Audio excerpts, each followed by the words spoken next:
My stand death ability के episode 10 में हम लोग अयाका को देखते हैं। वो कहने लगते हैं कि मैं उन लोगों को कहीं नहीं ढूंढ पा रही हूँ। तभी वही रोबोट वाली आवाज अयाका से कहती है कि डाइजेस्टेड ड्रैगन को एनालाइज कर लिया है और ड्रैगन की लैंग्वेज एक्सट्रैक्ट कर ली गई है। तभी अयाका को कुछ पत्थर आकर लगने लगते हैं, तो वो ड्रैगन विंग का यूज करती है। ये पावर उसे ड्रैगन को खाने से मिली है। वो उस पावर का यूज करके उड़ के जाती है और देखती है कि वो हमला तो एक लड़की कर रही थी, उसका नाम रियोना होता है। अयाका उसे कहती है कि तुम मेरे साथ इन्वॉल्व क्यों हो रही हो, जिस पर उसे कहती है कि अगर मैंने तुम्हारा कुछ किया नहीं तो मैं अच्छे से सो नहीं पाऊंगी। ऐसा बोलने के बाद उसके ऊपर हमला करती है और उसे बताती है कि क्लास में जितने भी स्टूडेंट हैं उन सब में से हैंड टू हैंड कॉम्बैट में मैं सबसे ताकतवर हूँ। तो अब अयाका ड्रैगन क्लॉ का यूज करके उसके हाथ को काट देती है और उसे कहती है इसका मतलब बाकी सभी लोग तुमसे भी ज्यादा कमजोर हैं। तो रियोना उसे कहती है कि अगर मेरी एबिलिटी सील नहीं हुई होती तो मैं तुम्हें खत्म कर देती। ये सुनकर अयाका कहती है क्या। तभी वो रोबोट आवाज उसे बताती है कि इस एरिया में रॉयल फैमिली के पास एबिलिटी है गिफ्ट की पावर को कमजोर करने की। ये सुनकर अयाका रियोना से कहती है कि जब सील हट जाएगी तो हम लोग फिर से फाइट करेंगे। अगले सीन में हम लोग ल्यूट को देखते हैं जो कि डायमंड के साथ फर्स्ट फ्लोर पे आती है अपनी छोटी मास्टर की बहन को ढूंढने, जिसे लास्ट फ्लोर पर सील कर रखा है। वहीं पर डायमंड कहता है कि क्या ऐसे ही सीधे जाने से हम लोग वहाँ पहुंच जाएंगे जहाँ पर हम लोग को जाना है।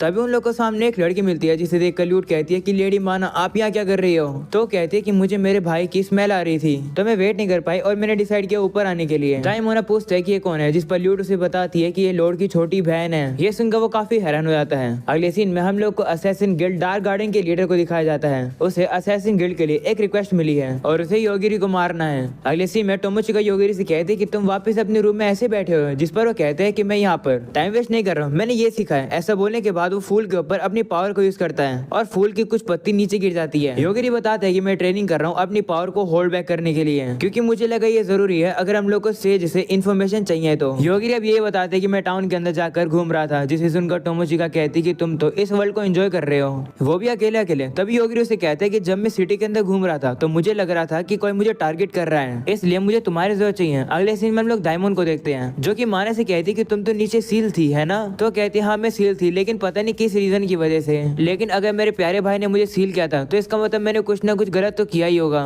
तो डायमंड कहते कि तुम यहाँ ऊपर आ पाई, जिस पर वो कहते कि मेरा भाई काफी ज्यादा दयालु था, उसने एक लूज सील लगाई थी जिससे कि मैं जब भी चाहूँ बाहर आ सकती हूँ। ये सुनकर ल्यूट कहती है कि मुझे पक्का विश्वास है कि मेरे लॉर्ड ने पूरी ताकत लगाकर अपनी बहन को सील करा था। तभी माना ल्यूट से कहती है कि मैं अपने भाई की स्मेल तुम्हारे अंदर से स्मेल कर पा रही हूँ, क्या मेरे भाई की बिलोंगिंग तुम्हारे पास है। जिस पर वो कहती हाँ मैं सील की लेकर आई हूँ। ये देखकर माना खुश होती है और कहती है चलो फिर वहीं पर। अगले सीन में हम लोग अयाका को देखते हैं जो कि किंग के चेंबर के ऊपर हमला कर देती है। किंग के कमरे में अब आग लग जाती है। वो कहते हैं कि किसने हमला करा। तो अयाका उसे कहती है कि तुम किंग हो ना, तुम्हारी पावर है दोस्तों की गिफ्ट को सील करना, ये काफी अनोइंग है, मैं चाहती हूँ कि तुम इस पावर को डीएक्टिवेट करो। ये सुनकर किंग उसके ऊपर हमला कर देते हैं, लेकिन अयाका ड्रैगन स्केल का यूज करके बच जाती है। जिसके बाद अयाका ड्रैगन फैंग का यूज करके किंग को मार देती है। अयाका अब कहती है कि क्योंकि अब किंग मर गया है तो सील भी खत्म हो जाएगी। ऐसा बोलकर वो चली जाती है। अगले सीन में हम लोग को डायमंड को दिखाया जाता है जो कि ल्यूट और माना के साथ होता है। वो लोग अलग ही डायमेंशन में आ जाते हैं जहाँ पर काफी सारे बच्चे माना को अपनी मम्मी बुला रहे होते हैं। माना कहती है कि ये बच्चे मेरे और मेरे भाई के बच्चे हैं। ये सुनकर डायमंड डर जाता है और कहते हैं क्या फॉर द डक। तो ल्यूट उसे बताती है कि ऐसी बात नहीं है, ये जितने बच्चे हैं ये लेडी माना की इमेजिनेशन से बोर्न हुए हैं। तब डायमंड कहते हैं कि ये तो सही में पागल है। अगले सीन में अयाका रियोना के पास आती है और कहती है कि मैंने किंग को मार दिया तो सील हट गई है और लगता है कि तुम्हारा हाथ भी वापस जुड़ गया है, तो चलो वापस अपनी फाइट को कंटिन्यू करते हैं। यह सुनकर नर्स कहती है कि नहीं रियोना अभी नहीं लड़ सकती है, लेकिन तभी रियोना कहती है ठीक है चलो लड़ते हैं। ऐसा बोलने के बाद वो अयाका के ऊपर काफी खतरनाक हमला करते हैं, जिसकी वजह से अयाका बाहर जाकर गिर जाती है। इसी तरीके से रियोना अब अयाका की बैंड बजा रही होती है, लेकिन अब अयाका ड्रैगन फैंग का यूज करके रियोना के हाथ को फिर से काट देती है। लेकिन अब भी रियोना हार नहीं मानती है, वो वापस उसके ऊपर हमला करने आ रही होती है। तभी अयाका ड्रैगन टेल का यूज करके रियोना को पूरी तरीके से जकड़ लेती है और उसका गला दबाकर उसको मार देती है। अगले सीन में योगिरी और टोमोचिका टाउन में घूम रहे होते हैं, जहाँ टोमोचिका योगिरी से कहती है कि तुम तो कहते कि तुम्हें मेरी मदद चाहिए, लेकिन हम तो बस टाउन में घूम रहे हैं। तो योगिरी कहते हैं कि जो दुश्मन है मैं उसे मेरे को टारगेट करने दूंगा और तुम्हारी आंखें अच्छी है तो तुम दूर से देख पाओगी कि वो कहाँ पर है और हमें पता चल जाएगा कि दुश्मन कौन है। ये सुनकर टोमोचिका थोड़ी सी गुस्सा हो जाती है और वो उसे कहती है कि क्या तुम्हें कुछ और पूछना है। जिस पर योगिरी कहते हैं कि अगर मैं पूछूंगा तो क्या तुम बताओगे। जिस पर कहती है हाँ बताऊंगी, लेकिन तुम्हें मुझे ट्रीट देनी होगी। तो अब योगिरी कहते हैं ठीक है। जिस पर अब टोमोचिका कहती है कि मैं तुम्हें कुछ रेस्टोरेंट दिखाती हूँ खाना खाने के लिए। वो लगा बात कर रहे होते हैं, तभी योगिरी के ऊपर एक बंदा स्नाइपर तान लेता है। वो बंदा ये करना तो नहीं चाहता है, पर एक लड़की उसे जबरदस्ती ये करवा रही है। वो उसे कहती है कि अगर तुम दुश्मन को नहीं मारोगे तो तुम्हें मैं जो दर्द दे रही हूँ उससे तुम मर जाओगे। तो वो बंदा ना चाहते हुए भी योगिरी के ऊपर शूट करने वाला होता है, लेकिन तभी योगिरी की पावर्स की वजह से वो बंदा मारा जाता है। तब वो लड़की अपनी लीडर को कहती है कि इस बार उस लड़की को टारगेट करना। जिस पर लीडर कहते हैं हाँ हम लोग ऐसे कर सकते हैं क्योंकि अभी तक हमने वो ट्राई नहीं किया है। अगले सीन में टोमोचिका योगिरी को एक रेस्टोरेंट के पास लेकर आती है और देखते कि वो रेस्टोरेंट तो पूरी तरीके से तबाह हो रखा है और इसे तबाह अयाका ने किया है। टोमोचिका गुस्सा हो जाती है अयाका पर।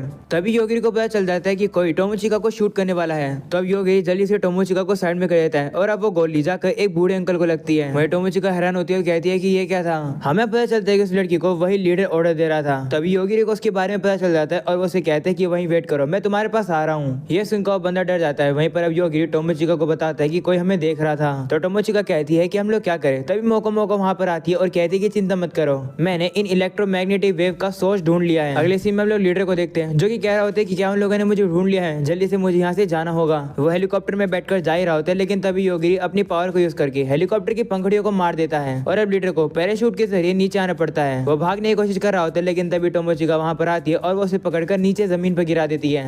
नीचे आने के बाद योगिरी उसके सामने आता है और उसे कहते हैं कि अगर तुम भागने की कोशिश करोगे तो मैं तुम्हें मार दूंगा। ये सुनकर बंदा रुक जाता है। तो अब योगिरी उसे कहता है कि तुम भागे नहीं, इसका मतलब तुम्हें मेरी पावर्स के बारे में पता है। तो अब वो बंदा एक्टिंग करने लगता है और कहते हैं कि तुम क्या कह रहे हो। तभी मोको उसके सामने आती है और कहती है कि क्या तुम इसे ढूंढ रहे हो, इस अजीब सी स्पिरिट ने हमारे ऊपर हमला किया तो मैंने इसे हरा दिया। वो सुनकर टोमोचिका उसे कहती है कि ये पहली बार हुआ है कि तुमने एक ऐसा काम किया है जो कि गार्डियन स्पिरिट को करना चाहिए। वहीं पर वो लीडर कहने लगता है कि आखिर प्रिंसेस ऑफ स्पिरिट कैसे हार सकती है, वो तो अल्टीमेट स्पिरिट है जो कि सभी स्पिरिट्स पर रूल करती है। तो मोको उसे कहती है कि ऐसी कोई भी स्पिरिट नहीं है जो कि मुझे हरा दे। वो अब कहती है कि अगर ये प्रिंस स्पिरिट है तो इसका मतलब ये किंग स्पिरिट है, मैंने इसे भी हरा दिया। ये सुनकर वो लीडर काफी ज्यादा फिर से शॉक हो जाता है, जिसके मोको उन स्पिरिट्स को आपस में भिड़ाकर मार देती है। तभी वो लीडर एक फेनरिर को उनके ऊपर हमला करने के लिए भेज देता है। तो अब योगिरी अपनी पावर्स को यूज करके उस फेनरिर को मार देता है। ये देखकर लीडर अब डेड वर्ल्ड की क्वीन को लड़ने के लिए भेजता है, जो कि अब कहने लगती है कि मैं सारी मैनकाइंड को अपने कंट्रोल में कर लूंगी। लेकिन तभी योगिरी अपनी पावर को यूज करके उस क्वीन को भी मार देता है। ये देखकर लीडर डर जाता है। तभी वहां पर वही लड़की आती है जो कि योगिरी के ऊपर एक नाइफ फेंक कर कहती है कि मेरे मास्टर से दूर हो जाओ। उस लड़की को देखकर योगिरी वहीं पर रुक जाता है और अब वो चाकू उसको लगने वाला होता है, लेकिन तभी टोमोचिका आकर उस चाकू को रोक देती है। योगिरी अब टोमोचिका से कहता है माफ करना, मैं अचानक से थोड़ा सरप्राइज हो गया था। वो अब जाकर उस लड़की से कहता है एंजू एडमिनिस्ट्रेटर कमांड मोड में स्विच करो। ये सुनकर वो लड़की बेहोश हो जाती है और अब योगिरी उसे पकड़ लेता है। टोमोचिका योगिरी से पूछती है कि ये लड़की कौन है, जिस पर वो कहता है कि मैं तुम्हें बाद में बताऊंगा। जिसके बाद योगिरी लीडर से कहता है कि तुम्हें जितना भी पता है मुझे बता दो। अगले सीन में हम लोग हारुतो को देखते हैं जो कि योगिरी के ऊपर रिसर्च कर रहा होता है और कहता है कि क्या वो सही में इनविंसिबल है। वो लगता तो अनइमोशनल है। शोन ने हारुतो को योगिरी को मारने के लिए कही है, इसलिए हारुतो प्लान बना रहे योगिरी को मारने के लिए। अगले सीन में हम लोग ल्यूट को देखते हैं जो कि डायमंड से कहती है कि माफ करना, मेरी वजह से तुम्हें यहाँ पर ड्रैग होना पड़ा। ये लो, इसे अपने पास रखो, जो भी इसे होल्ड करता है वो मेरे लॉर्ड का रिप्रेजेंटेटिव बनेगा। जब तक ये तुम्हारे पास है माना भी तुम्हें नहीं मारेगी। तो डायमंड कहते हैं कि तो तुम ये मुझे क्यों दे रही हो, तुम अपने पास क्यों नहीं रखती हो। तो ल्यूट कहती है कि मैंने अपने लॉर्ड को इजीली मरने दिया, लेडी माना इस बात के लिए मुझे मार देगी, बट कोई बात नहीं, तुम्हारे साथ ट्रैवल करना इतना भी ज्यादा बुरा नहीं था। ये सुनकर डायमंड कहते हैं कि ऐसी बातें मत करो, तुम मरना चाहती हो क्या। वहीं पर ल्यूट उसकी बातों का कोई जवाब नहीं देता है। अगले सीन में लीडर योगिरी को सारी बातें बता देता है जो कुछ भी वो जानता था, और वो योगिरी से कहते हैं कि मैं अब तुम लोग के पीछे नहीं आऊंगा, तो मुझे जाने दो। जिस पर योगिरी कहते हैं माफ करना, लेकिन तुम्हें मरना होगा। तुम्हारी एबिलिटी से तुम हमारी दुनिया से कोई भी ऑब्जेक्ट क्रिएट कर सकते हो, इसका मतलब तुम जितने चाहो एंजू के क्लोन बना सकते हो। तो लीडर कहता है कि इस दुनिया के अंदर ऐसे काफी सारे लोग हैं जो कि यही सेम चीज कर सकते हैं, तो प्लीज मुझे मत मारो। जिस पर योगिरी कहते हैं कि मैं तुम्हें इसलिए मार रहा हूँ क्योंकि तुमने मुझे गुस्सा दिलाया। ऐसा बोलने के बाद वो लीडर को मार देता है। अगले सीन में अब डायमंड को दिखाया जाता है जो कि सामने वाली चीज को देखकर कहते हैं कि ये क्या है। जिस पर माना बताती है कि मेरे भाई ने मुझे प्रोटेक्ट रखने के लिए ये सील बनाई थी। तो डायमंड कहते हैं कि मुझे समझ नहीं आया ये कौन सी सील है जिसके अंदर बाहर तुम कभी भी जा सकती हो। तो माना सामने उसे एक की होल दिखाती है। अगले सीन में योगिरी टोमोचिका को बताता है कि इस लड़की का नाम है एंजू सुमोरागी। जब मैं छोटा था तब मैं इसके साथ खेलता था, ये मेरी दोस्त थी। तो टोमोचिका कहती है कि ये एक रोबोट है ना। जिस पर योगिरी कहता है, तो योगिरी कहता है कि बेसिकली ये एंजू का रोबोट है, ये रोबोट मुझे मारने के लिए बनाया गया है, मैं इसे हमेशा के लिए रेस्ट देना चाहता हूँ। ये सुनकर टोमोचिका थोड़ी दुखी हो जाती है। तो योगिरी से कहते हैं कि क्या तुम्हें कोई गलतफहमी हो रही है, तुम्हें ये तो नहीं लग रहा ना कि एंजू मर चुकी है। जिस पर टोमोचिका कहती है कि वो नहीं मरी क्या। तो योगिरी कहते हैं नहीं, मुझे लगता है कि वो बिल्कुल ठीक होगी, इस समय पर वो शायद से घर पर आराम कर रही होगी और चिप्स खा रही होगी। ये सुनकर टोमोचिका कहती है क्या तुमने मुझे मिसलीड कर दिया, तुम कह रहे थे कि तुम इसे रेस्ट देना चाहते हो। तो योगिरी कहते हैं कि मेरे कहने का ये मतलब था कि मैं इस रोबोट को रेस्ट देना चाहता हूँ, तुम ये थोड़ी चाहोगे कि तुम्हारे जैसे दिखने वाले रोबोट इधर से उधर घूमे। इस चीज को मैंने अपने लिए डिसाइड करा है। तब टोमोचिका कहती है कि अगर असली एंजू सही है तो फिर कोई बात नहीं है, एक मरे हुए पर्सन से लड़ने में तुम्हें बुरा लगेगा। अगले सीन में हम लोग अयाका को देखते हैं जो कि यूगो के ऊपर ड्रैगन क्लो से हमला करती है, पर यूगो जो कि कुक है वो अपने नाइफ का यूज करके अयाका के हाथ को ही काट देता है। अयाका उसे कहती है कि मुझे कहा गया था कि ड्रैगन स्केल किसी भी चीज को ब्लॉक कर सकता है। तो यूगो कहते हैं कि मैं कुक हूँ, मैं किसी भी इंग्रेडिएंट को काट सकता हूँ। ये सुनकर अयाका वापस उसके ऊपर ड्रैगन क्लो से हमला कर देती है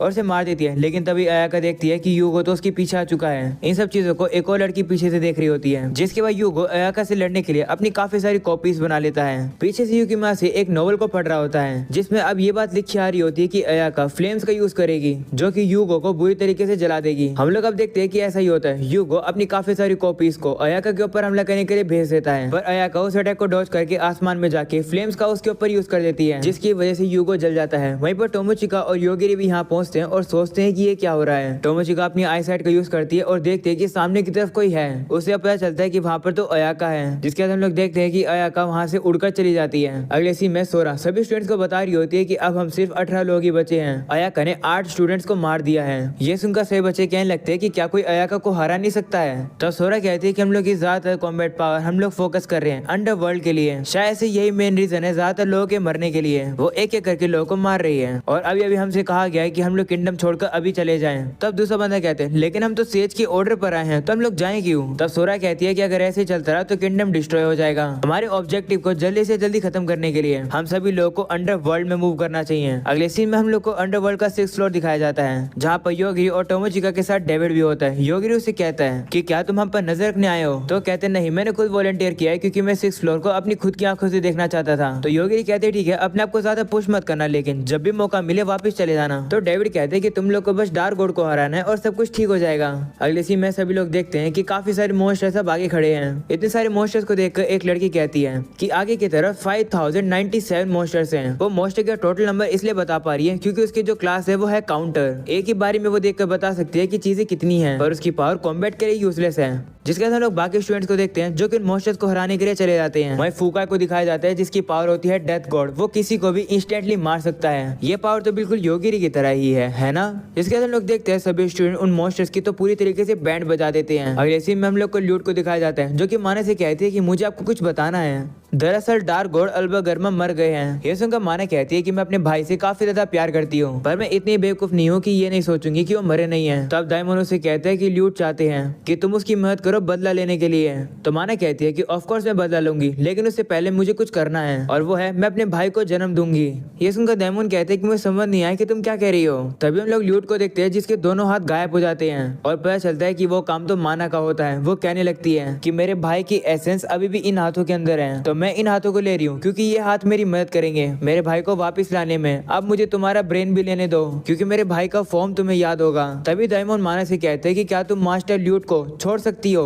तो कहती है ठीक है, मैं ल्यूट को छोड़ दूंगी, लेकिन तुम्हें सील को रिलीज करना होगा। ये सुनकर दाइमोन चाबी को की होल के अंदर लगा देता है और अब उस चीज के अंदर से काफी तेज लाइट निकलती है। अगले सीन में हम लोग देखते हैं कि सभी बच्चे अलग अलग मिलकर काम कर रहे हैं। वहीं पर एक लड़की टोमोचिका से कहती है कि क्या योगिरी तुम्हारे टाइप का पर्सन है, तुम दोनों हमेशा ही एक साथ रहती हो। तब टोमोचिका शर्मा जाती है और वो उसे कहती है कि जैसा तुम सोच रही हो वैसा नहीं है। तभी वो सोचती है कि आखिर योगिरी है कहाँ पर, जिस पर वो लड़कियां कहती है कि शायद से उसे पब्लिक में रहना पसंद नहीं है। जिस पर टोमोचिका कहती है कि मैं योगिरी को ढूंढ कर आती हूँ। अगले सीन में हम लोग योगिरी को देखते हैं जो कि बाहर अकेला बैठकर गेम खेल रहा होता है और कहता है कि अकेले गेम खेलना काफी ज्यादा बोरिंग है। ये मुझे रियलाइज दिलाता है कि मुझे जल्द से जल्द वापस से मेरी दुनिया में जाना होगा। तभी योगिरी देखता है कि डेविड कहीं पर जा रहा है, जिसे देखकर योगिरी को लगता है कि डेविड नशे में है। वो अब उसका पीछा करता है और देखता है कि डेविड एक पहाड़ी से नीचे कूदने वाला है जहाँ पर से एक लाइट निकल रही है। ये देखकर योगिरी डेविड को पीछे खींचकर उसे बचा लेता है और देखता है कि डेविड तो सही में थोड़ा सा नशे में है। तभी अचानक से वो जो लाइट होती है वो और ज्यादा तेज होने लगती है, जिसकी वजह से वहाँ की जो जमीन होती है वो भी टूटने लगती है। अगले सीन में लोग हार्टो को देखते हैं जो कि खिड़की से बाहर देखकर स्माइल कर रहा होता है। तभी यूई वहाँ पर आती है और वो उसे कहती है कि क्या हुआ, तुम इतने खुश क्यों लग रहे हो। जिस पर वो कहते हैं कि मैं खुश इसलिए हूँ क्योंकि हम लोग बिना किसी दिक्कत के यहाँ तक पहुँच गए हैं। तभी वहाँ शियोन आ जाती है और कहती है कि दिक्कत यही है कि तुम लोग बिना किसी दिक्कत के यहाँ तक पहुँच गए हो। मुझे लगता है कि मैंने तुम लोग को कुछ ज्यादा ही ईजी ट्रायल दे दिया। अगर ऐसा चलेगा तो सेज का जन्म नहीं हो पाएगा। अब समय आ गया है अवेकनिंग इवेंट का, इसलिए तुम सभी लोग एक दूसरे से फाइट करो और तब तक फाइट करो जब तक कोई एक पर्सन जिंदा नहीं रह जाता। ये सुनकर सभी लोग डर जाते हैं। तभी रियोको के फोन में एक अलर्ट आता है और वो कहती है कि आखिर सेकंड डोर अभी क्यों ओपन हो रहा है। दूसरी तरफ हम लोग टोमोचिका को देखते हैं जो कि योगिरी को ढूंढने के लिए बाहर आ जाती है। वहीं पर अब योगिरी को दिखाया जाता है और वो जिस पत्थर के ऊपर बैठा हुआ था डेविड के साथ, वो पत्थर अब टूट कर नीचे गिर जाता है और योगिरी और डेविड अब नीचे गिर जाते हैं। और इसी के साथ हो जाता है ये एपिसोड यहीं पर खत्म। उम्मीद है पसंद आया होगा। पसंद आया तो लाइक करना, चैनल पर नहीं हो तो सब्सक्राइब करना। मिलता है अगले एपिसोड में, तब तक के लिए बाय बाय।